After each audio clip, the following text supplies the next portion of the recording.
우리가 흔히 교회에서 성도들과 이렇게 교제를 놔두고 인사를 할 때 항상 사랑합니다, 축복합니다 이런 말을 참 많이 하죠. 근데 여러분 그런 생각이 들었어요. 이것이 그냥 우리가 말로만 하는 인사가 되지 않아야 되겠다 하는 생각이 들었어요. 왜냐하면 말로만 그친다면 별로 의미가 없겠죠.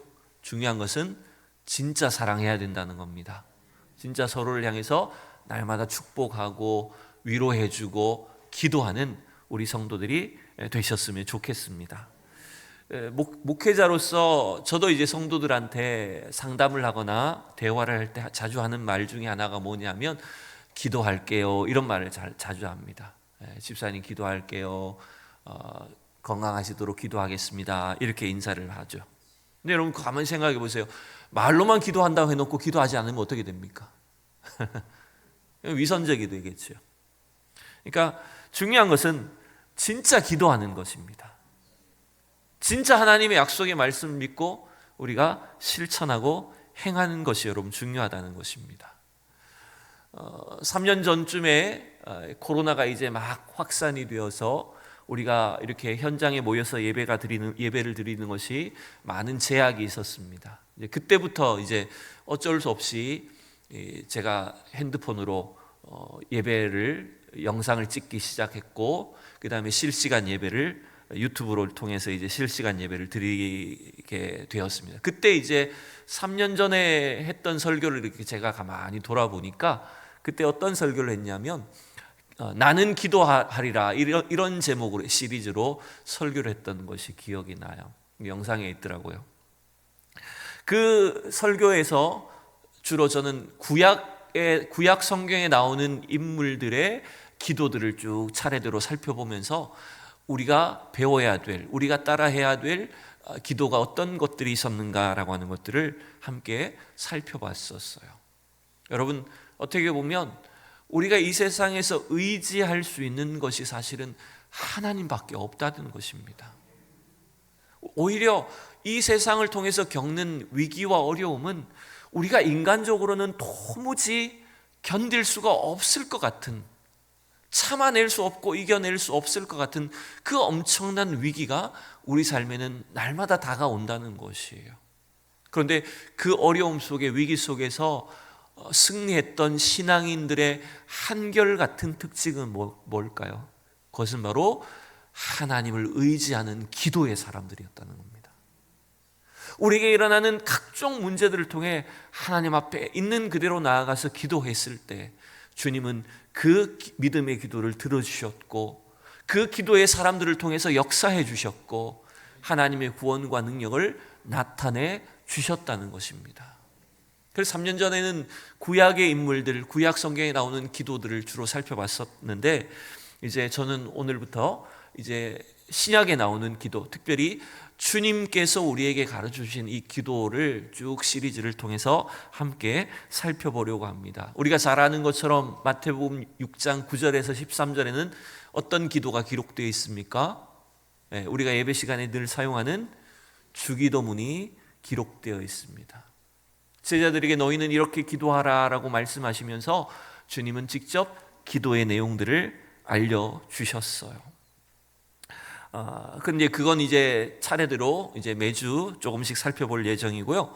오늘은 그 앞부분에 나오는, 그러면 왜 우리가 기도해야 되는지, 어떻게 기도해야 될 것인지에 대한 좀 서론적인 부분들을 함께 여러분 살펴보기를 원합니다.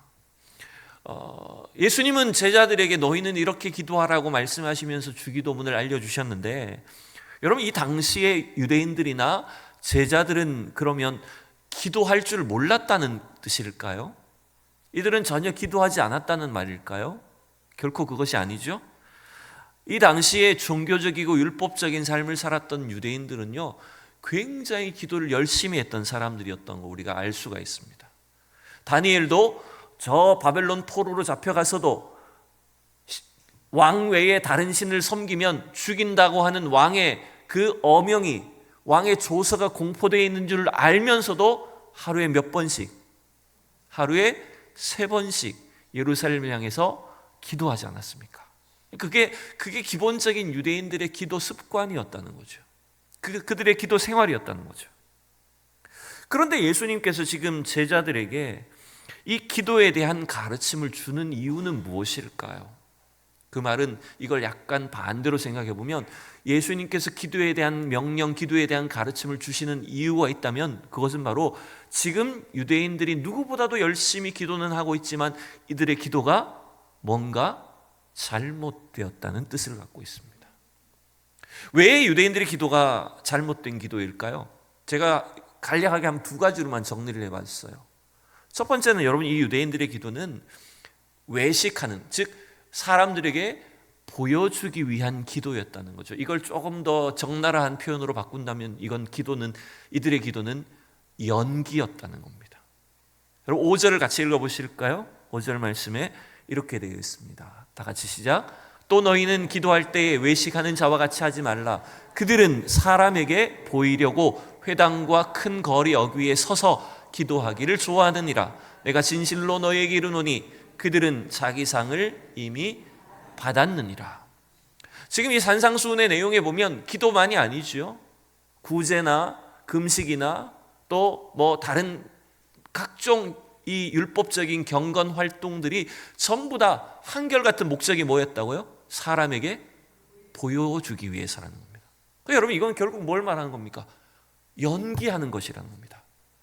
모양은, 형식은 기도를 갖추고 있는 것처럼 보이지만 이들은 지금 사람에게 보여주는 그냥 하나의 행위만을 하고 있을 뿐 그 기도를 주님이 결코 듣지 않으신다는 것이 문제라는 거죠. 그래서 여러분, 중심을 보시는 하나님은 우리가 하루에 몇 시간 기도하냐, 얼마만큼 사람들이 보는 데서 유창하게 기도를 할 줄 아느냐, 여러분 이거 크게 사실은 중요하지는 않은 겁니다. 불필요하다는 것이 아니라 주님이 우리에게 진짜 보시는 건 뭘까요? 유창한 바리새인의 기도보다 누구의 기도를 들으셨습니까? 뭐라고 말할 말도 없어서 하나님 앞에 그저 자신의 죄를 한탄하며 눈물 짓던 여러분 세리의 기도를 주님 더 기뻐 받으셨지 않습니까? 여러분, 주님께서 우리에게 요구하시는 것은 사람에게 보여주기 위한 그냥 형식이나 연기가 되어서는 안 된다는 것입니다. 두 번째, 여러분, 이 바리새인들의 기도, 이 유대인들의 기도가 무엇이 잘못된 것일까요? 그것은 이들의 기도가 뭔가 하나의 형식은 잘 갖추고 있는 것처럼 보이지만 정말 주님께 드리는 기도라기보다는 하나의 주문처럼 외우는 기도가 되었다는 것입니다. 자, 누가복음 11장에 보면 누가복음 11장에도 이 주기도문, 주님이 가르치신 기도의 배경 속에 1절에 이런 구절이 시작되고 있어요. 같이 읽어봅시다. 시작. 예수께서 한 곳에서 기도하시고 마치심에 제자 중 하나가 여짜오되 주여, 요한이 자기 제자들에게 기도를 가르친 것과 같이 우리에게도 가르쳐 주옵소서. 자, 이 구절을 가만히 보면 이 당시의 유대인들은요, 주로 어떤 식으로 기도했는지를 짐작할 수 있게 되죠. 세례 요한도 제자들에게 뭘 가르쳐 줬다고요? 기도문을 가르쳐 줬다는 겁니다. 그러니까 딱 정형화된 어떤 기도 문구를 정해놓고 그것을 암송하고 반복하는 식으로 하나님께 기도했다는, 그게 유대인들의 기도 생활이었다는 겁니다. 근데 이게 문제라는 것은 아닙니다. 요한의 기도가 문제라는 것은 아닌데 진짜 문제는 뭘까요? 이게 중요한 것은 그 기도가 하나님을 향한 정말 간절한 마음의 고백과 표현이 아니라 그냥 외운 암송한 문장을 그냥 낭독하는 것이라면, 여러분 이걸 제가 주로 이렇게 말씀드리죠. 주기도문이란 단어에서 기도를 빼보세요. 글자를. 주기도문 4글자에서 중간에 2글자 기도를 빼면 뭐가 됩니까? 주문이 돼버립니다. 여러분 기도가 아니라 주문이 돼버릴 수 있는 거예요. 유창하게 여러분 외운 것을 이야기할 수 있고 줄줄줄 말을 할 수는 있지만 여러분 그건 연부를 외우듯이 의미 없는, 아무 생각 없이 그냥 나열하는 주문처럼 되어버릴 수 있다는 겁니다. 단순히 뭔가 한 가지 나의 소원을 이루기 위해서 주문을 외우는 것, 여러분 그걸 우리 기도라고 하지 않습니다. 어떤 종교, 제가 정말 이름을 대긴 좀 그렇지만 어떤 종교, 이렇게 길거리에 보면 전도하시는 종교 중에 그런 분들이 있습니다. 똑같은 말만 계속 반복하라고 그렇게 가르치는 데 있다면서요. 남요호랑 이렇게 하면서 저도 잘 모릅니다만 그 종교는 가면 그런답니다. 딴 기도 할 필요 없다. 그냥 그것만 계속 반복하라. 그럼 기도라는 거예요. 그건 기도가 아니고 주문입니다, 여러분.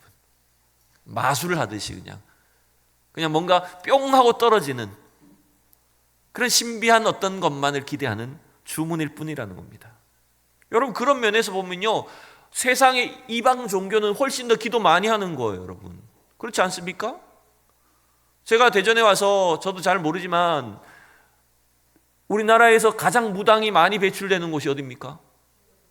왜 그렇죠? 난 이해를 못하겠어요. 왜 그런 곳이 됐는지 잘 모르겠지만 왜 계룡산에는 그렇게 수많은 기도굴이 있고 거기에서 수많은 그 임직식이 이루어지고, 임직식이 맞나? 하여튼 뭐 이렇게 막 이렇게 귀신이 임하고, 왜 그렇게 무당을 많이 배출할까요? 여러분, 어떻게 보면 이건 굉장히 영적인 싸움인 겁니다. 그죠? 추우시면 좀 틀어주세요. 추우실 수 있어요, 뒤에. 여러분, 그러니까 그 영적 싸움 가운데 어쩌면 우리는 형식적으로 보면 그 무당을 숭배한, 우상을 숭배하는 사람들보다 우리가 기도가 약해 보일 수도 있다는 겁니다. 여러분, 그들은 잘못된 기도의 세계에 빠져 있다는 것입니다. 자, 예수님은 우리에게 이렇게 유대인들의 잘못된 기도의 습관을 따르지 말고 가식적인 기도, 주문을 외우는 기도, 이방 종교의 그런 헛된 기도를 따라하지 말고 예수 그리스도께서 주시는 참된 생명이 넘치는 기도를 하라라고 가르쳐 주신 거예요, 여러분. 믿습니까? 여러분, 기도는 성도의 호흡이라고 하지요. 여러분, 아기가 세상에 태어나면 제일 처음에 뭘 해야 됩니까? 뭘 해야 됩니까? 밥부터 먹어야 됩니까? 숨부터 쉬어야 됩니다. 아무리 여러분 건강하게 태어나도 아기가 숨이 트이지 않는다면, 호흡이 터지지 않는다면 그 아기는 몇 분 안에 죽습니다. 우리 성도들은 영적으로 예수 그리스도를 믿을 때 우리는 영적으로 새로 태어난 영적 아기와 같은 존재입니다. 그럼 우리에게 뭐가 터져야 됩니까? 기도가 터져야 됩니다. 우리의 영적 호흡인 기도가 멈추어 버린다면, 기도를 배우지 못한다면 여러분, 그 아기는 자라지를 못하는 겁니다. 영적으로는 죽어있는 상태가 된다는 겁니다. 이 땅에 오신 예수님도 그래서 하나님 자신이면서 인간의 육신을 입고 오셨기 때문에 예수님 어떤 삶을 사셨습니까? 기도의 삶을 사셨습니다. 예수님은 기도로 공생애를 시작하셨고 기도로 그 공생애를 마무리하시고 십자가에 달리셨습니다. 하루 종일 사역하시고 수많은 사람들을 만나시고 나서도 피곤한 가운데도 밤중에라도 따로 한적한 곳에 가서 하나님께 기도하는 시간을 가지셨습니다. 그분은 자기의 뜻을 이루는 것을 목표로 하지 않으시고 하나님의 뜻을 끝까지 이루시기 위해서 온전히 자기 자신을 낮추시고 복종하셨어요. 그 일이 바로 기도로 가능했다는 것입니다. 그래서 여러분, 예수님은 기도의 삶을 사신 거예요. 그냥 너희는 이렇게 기도하라고 말만 하신 것이 아닙니다. 친히 주님이 기도로 사셨기 때문에 우리에게도 이 기도를 따라 예수님과 같이 기도할 것을 요구하고 있고 명령하시는 것입니다. 오늘 저는 우리가 바른 기도를 드리기 위해서 너희는 이렇게 기도하라고 말씀하셨는데 우리가 그럼 어떻게 기도해야 될까? 무엇이 바른 기도일까의 원리를 세 가지로만 정리를 해봤습니다. 첫 번째, 여러분, 바른 기도의 원리는 기도의 대상이신 하나님께 집중하라는 것입니다. 기도의 대상이신 하나님께 초점을 맞추고 그분께만 집중하는 것이 진짜 기도의 출발점이라는 겁니다. 자, 우리 6절 말씀을 다시 한번 읽어봅시다. 6절 시작. 너는 기도할 때에 내 골방에 들어가 문을 닫고 은밀한 중에 계신 내 아버지께 기도하라. 은밀한 중에 보시는 내 아버지께서 갚으시리라. 아멘. 여러분, 이 구절은 일단 바로 앞에 나왔던 이 바리새인들, 당시의 유대 종교 지도자들을 그들과 같이 하지 말라는 의미가 들어있죠. 그들은 시장 길거리 어귀에서 또 길 모퉁이에서 사람들이 많이 볼 수 있도록 최대한 많이 보이는 곳에서 기도했기 때문에 예수님 반대로 어떻게 하라고 말씀하신 거예요? 내 골방에서 문을 닫고 은밀한 중에 계신 하나님께 기도하라고 한 거죠. 그들과 같이 하지 말아야 된다는 뜻이 담겨 있는 겁니다. 그런데 여러분, 이것을 또 이렇게 생각해 볼 수도 있는 겁니다. 기도의 골방이 있다는 것은 뭡니까? 기도의 골방의 문을 닫는다는 것은 결국 뭘 말하는 겁니까? 우리의 기도의 대상이신 하나님 외에 다른 것들은 어떻게 하라고요? 차단하라는 거죠. 기도는 온전히 주님께만 집중하는 시간이라는 겁니다. 우리의 기도의 대상이 되시고 우리의 기도를 지금도 듣고 계시고 역사하고 계신 그 주님께만 내 온 마음을 집중해야 된다는 거예요. 그렇지 않으면 우리는 자꾸 딴 생각을 하게 되고요, 다른 것에 신경을 쓰게 됩니다. 장로님이 앞에서 기도하고 있으면 자꾸 딴 생각하면 이렇게 해야 됩니다. 왜 기도를 길게 하시지? 아니면 내가 설교를 어떻게 해야 되지? 자꾸 저도 이런 생각하기가 쉬워지는 거예요. 그러니까 말을 잘하나 못하나 뭐 이런 것에 집중하게 되고, 제가 장로님을 평가하는 게 아니라 그렇게 되기 쉽다는 걸 말하는 거예요, 저 자신도. 그래서 내가 개인 기도를 하지 않고 누군가 예배 중에 대표 기도를 한다고 할지도 우리 성도들은 어떻게 해야 되는지 압니까? 기도의 대상이신 하나님께만 집중하셔야 되는 겁니다. 그래야 하나님이 역사해 주시는 거예요. 여러분, 이 기도의 골방을 갖는다는 것은 단순히 어떤 장소, 시간을 정하라는 의미만 있는 게 아닙니다. 여러분 결국 골방은, 기도의 골방은 장소적인 의미만 있는 게 아니에요. 여러분이 언제 어디서 무엇을 하든지 간에 주님께 집중하는 그 시간, 그 장소는 뭐가 될까요? 골방이 되는 거예요. 버스를 타고 회사를 출근하며 이동하는 그 시간에도 여러분, 짧은 시간일지라도 여러분 그때가 기도의 골방이 되셔야 됩니다. 하나님께 집중하셔야 되는 거예요. 내가 세상 지금 업무와 일에 너무나 분주하고 바쁜 상황 가운데 있지만 그 복잡하고 바쁜 그 순간에도, 그 짧은 순간에도 어떻게 하셔야 되냐면 골방에 들어가서 하나님께 기도하셔야 됩니다. 여러분, 그게 진짜 중요한 거예요. 그러니 여러분, 기도를 누가 얼마나 길게 하냐, 유창하게 하냐, 여러분 이런 형식은 크게 중요한 것이 아니라는 거예요. 여러분이 계신 그곳, 여러분이 살아가는 그 매일매일의 순간, 어느 곳에서든지 어느 시간이든지 간에 나의 기도를 듣고 계시고 내 기도를 통해서 역사하실 주님께 집중하십시오. 기도의 골방을 가지십시오. 그때 하나님 우리와 친밀하게 교제해 주시고 놀라운 은혜를 베풀어 주실 것입니다. 두 번째, 여러분, 우리의 기도가 주님이 원하시는 바른 기도가 되기 위해서는 두 번째는 이렇게 해야 됩니다. 2번 같이 읽어볼까요? 시작. 내 소원보다 하나님의 뜻을 깨달아야 된다는 겁니다. 여러분, 하나님께 집중한다는 것은 뭘 말하냐 하면 하나님의 마음을, 하나님의 뜻을 깨닫는 데 집중한다는 겁니다. 여러분, 그래서 참 기도를 우리가 정말 제대로 기도를 깊이 하다 보면요, 단순히 내 소원을, 내 요구를 관철시키는 것이 기도의 목적이 아님을 알게 됩니다. 그래서 깊은 기도를 경험하면 우리 속에 뭐가 임할까요? 주님의 마음이 부어지는 걸, 하나님께서 느끼시는 그 감정, 생각을 우리가 똑같이 경험하게 되는 겁니다. 자, 6절을 다시 한번 보실까요? 6절을 보면 하반절에 이렇게 되어 있죠. 은밀한 중에 계신 내 아버지께 기도하라. 은밀한 중에 보시는 내 아버지께서 갚으시리라. 여러분, 예수님은 우리의 기도의 대상이 되시는 하나님을 어떤 관계로 표현합니까? 우리의 뭐가 되신다고요? 아버지라고 표현합니다. 여러분, 이거 얼마나 놀라운 일입니까? 우리가 기도하는 대상이신 하나님은 막연한 미지의 신이 아닙니다. 그냥 무섭고 두렵기만 한 존재, 그런 하나님을 믿고 기도하는 것이 아닙니다. 우리가 기도할 수 있고 우리의 기도를 들어주시고 우리의 기도에 응답해 주신 하나님은 우리의 아버지가 되시는 분이십니다.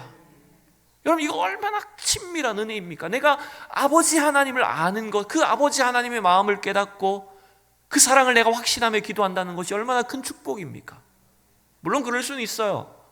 저도 어릴 때는 우리 아버지가 좀 무서운 분이셨어요.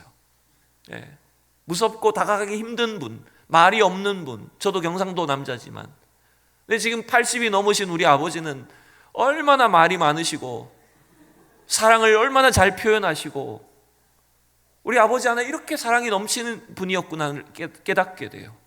그러니까 여러분이 하나님께 기도할 때 그 아버지를 만나셔야 되는 겁니다. 그 아버지의 마음을 경험하셔야 되는 거예요. 그러면 내게 있는 어떤 고민도 어떤 문제들도 아버지 앞에 내놓기만 하면 어떻게 될까요? 주님이 다 받아주시는 거예요. 주님이 우리의 기도를 전혀 절대로 외면치 않으신다는 것 아닙니까? 여러분, 기도가 어렵게 느껴지시는 분이 계십니까? 난 기도할 줄 잘 몰라요. 기도할 시간이 없어요. 이런 분이 있을 수 있어요. 근데 진짜 중요한 것은 내가 기도할 줄 모르기 때문이 아닙니다. 기도의 시간이 없기 때문이 아닙니다. 여러분이 기도의 대상이 되시는 하나님 아버지를 아직 못 만났기 때문입니다. 내 기도를 들으시는 아버지 하나님을 만나셔야 됩니다. 그분을 아셔야 됩니다. 그분과의 깊은 관계 속에 들어가셔야 됩니다. 그때 이 기도의 특권이 얼마나 크고 놀라운 것인가를 여러분들이 날마다 경험하게 될 것입니다. 세 번째, 마지막입니다. 주님께서 우리에게 이렇게 기도하라고 말씀하실 때 바른 기도가 되기 위해서는 세 번째가 뭐라고요? 응답하심을 믿고 기도하라는 것입니다. 6절도 그렇고 8절도 자막을 띄워주시면 은밀한 중에 보시는 내 아버지께서 갚으시리라. 8절에도 뒤에 보면 하나님 너희 아버지께서 아시느니라. 우리가 구하기도 전에 우리에게 있어야 될 것을 우리 하나님 아버지가 아신다고 말씀하고 있습니다. 여러분, 결국 기도하지 말라는 것이 아니라 우리가 기도할 때마다 우리가 가져야 되는 자세와 믿음이 뭐라고요? 우리의 필요를 하나님은 다 아신다는 거예요. 왜냐하면 우리 아버지가 되시기 때문에. 기도할 때 하나님이 나의 아버지가 되시고 나를 축복하시기를 기뻐하시고 내가 받고자 하는 것보다 더 훨씬 더 놀라운 은혜와 축복을 예비하고 계신 분이라는 걸 여러분 믿으셔야 됩니다.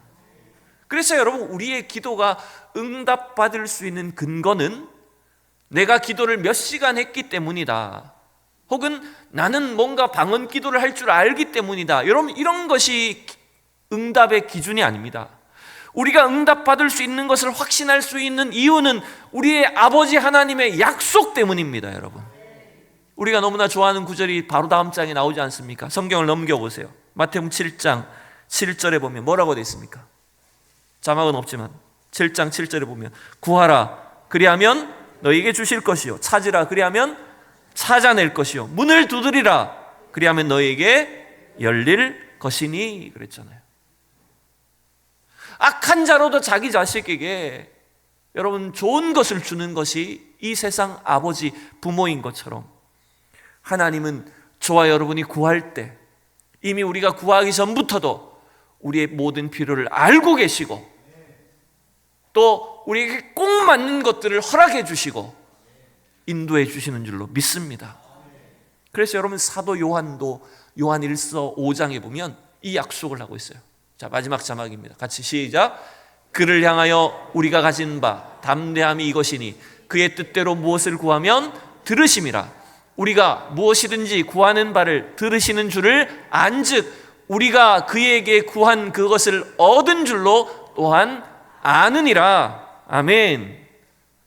여러분, 따라 하십시오. 우리가 구하는 것을, 더 크게 따라 하십시오. 우리가 구하는 것을 하나님은 이미 아신다. 우리가 구하면 하나님 반드시 주신다. 여러분, 이 약속을 믿으셔야 됩니다. 그래서 주님 앞에 기도할 때는요, 담대히 기도하실 수가 있는 겁니다. 내가 아무리 부끄러운 인생이고 주님 앞에 나아가기가 참 염치가 없을 때가 있지만 그럼에도 불구하고 우리에게 주신 이 약속 때문에 여러분, 주님의 은혜의 보좌 앞에 담대히 나가서 기도하셔야 되는 겁니다. 그러면 하나님 반드시 우리의 기도를 들어주시고 응답해 주시는 것입니다. 말씀을 맺습니다. 우리나라 대통령들은 주로 연세가 많은 할아버지들이 대통령이 될 때가 많죠. 뭐 미국도 그렇지만. 근데 여러분, 옛날 미국 대통령들 중에는 나이가 어린 젊은 대통령들이 있을 때가 있었습니다. 사진 한번 띄워보시면 버락 오바마 대통령도 꽤 젊은 나이에 대통령이 됐고 또 존 F 케네디 대통령도 굉장히 어린 나이에 40대에 미국 대통령이 되었죠. 저 그림을 보면 여러분, 대통령 집무실입니다. 대통령 집무실은 누구만 들어갈 수 있을까요? 최고 권력자들만, 최고의 보안을 갖추어야 되니까 아무나 들어올 수 없는 시설입니다. 근데 그 엄정한 대통령, 미국 대통령 백악관 집무실에 보면 누가 막 함부로 들어오고 장난치고 뛰어다닐까요? 네, 대통령의 자식들은 아무 제지를 받지 않고, 물론 어리기 때문에 그렇지만 자유롭게 그 엄중한 그 분위기에 막 뛰어놀고 장난치고 까불고 그렇게 하는 겁니다. 저기 소파 뒤에 숨어 있는 게 대통령 딸이고 책상 밑에 숨어 있는 게 대통령 아들이었던 거예요. 그러니까 여러분, 이 온 세상을 다스리시는 이 위대하신 하나님이 계시지만 그 무서워 보이는 하나님, 그 능력의 하나님 앞에 우리가 언제든지 까불고 장난치듯이 하나님께 나아갈 수 있는 것, 그렇게 기도할 수 있는 이유가 뭐라고요? 우리의 신분이 뭐가 됐습니까? 하나님의 자녀이기 때문입니다. 그래서 여러분, 주님 앞에 언제든지 나아가셔야 됩니다. 주님 앞에 담대한 믿음을 갖고 기도로 나아가셔야 된다는 겁니다. 결국 여러분, 기도는 뭔가 막 준비가 돼야 되고 갖춰져야 되고 기도를 유창하게 해야 되고 그런 것이 아닙니다. 기도는 삶이 되셔야 됩니다. 여러분의 삶이 그냥 그 자체로 주님과 대화하고 하나님과 교제하고 아버지께 언제든지 연락할 수 있는 삶이 되셔야 됩니다. 그때 하나님은 우리의 기도를 오히려 기뻐하실 것이고, 그 간절한 천진난만한 어린아이와 같이 순전히 주님을 의지하는 우리의 기도를 통해서 하나님의 위대한 역사를 이루어 주실 줄로 믿습니다. 여러분, 확신을 갖고 기도하시기를 바랍니다. 여러분, 기도하실 때마다 여러분이 주님을 만나게 될 줄로 믿습니다. 여러분, 하나님 말씀 안에서 여러분의 기도가 이루어질 줄로 믿으시기 바랍니다. 이 놀라운 신앙생활의 은혜가 우리 성도들 가운데 넘칠 수 있기를 축원합니다. 기도하겠습니다. 사랑의 주님, 은혜를 감사합니다. 우리에게 놀라운 기도의 특권과 기도의 통로와 기도의 능력을 허락하여 주시니 감사합니다. 오늘도 주님이 우리에게 가르쳐 주시고 주님께서 깨닫게 하신 이 기도의 삶을 우리가 날마다 살게 하여 주시옵시고, 이렇게 기도하라고 말씀하시는 주님을 따라서 날마다 기도로 하나님께 가까이 나가는 우리 성도들이 되게 하여 주시옵소서. 감사드리며 예수 그리스도 이름으로 기도하옵나이다. 아멘.